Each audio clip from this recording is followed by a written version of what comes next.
भोजपुरी के hit machine Khesari Lal Yadav के नई फिल्म की शुरुआत हो चुकी है, जिसका शूटिंग का वीडियो आप लोग देख सकते हैं, दिखाने वाले हैं।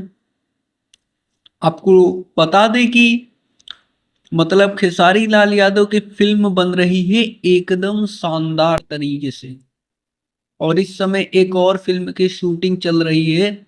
जी हाँ, लोकेशन आप लोगों को बताएंगे और फिल्म का नाम भी आपको बताएंगे, क्योंकि इसको अभी प्राइवेट रखा गया है। बस आप लोगों को कुछ शूटिंग का वीडियो है जो आप लोगों को दिखा रहा हूं, देख सकते हैं। आपकी खेसारी लाल यादव, उदेश मिश्रा और भी बड़े बड़े कलाकार जो हैं इस फिल्म में नजर आएंगे। गांव देहात में एक तरीके से शूटिंग आधा चल रहा है, आधा कोई भी फिल्म होता है एक लोकेशन पर उसका शूटिंग नहीं होता है, अलग अलग लोकेशन पर जाना पड़ता है शूटिंग करने के लिए। फिलहाल बहुत सारी जानकारियां निकल रही हैं, हमारी पूरी कोशिश है आप तक जानकारी पहुंचाने की।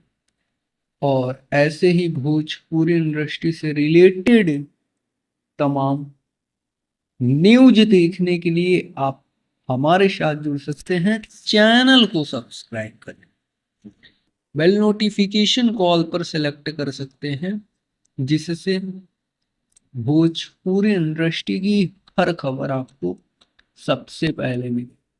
जी धन्यवाद दोस्तों।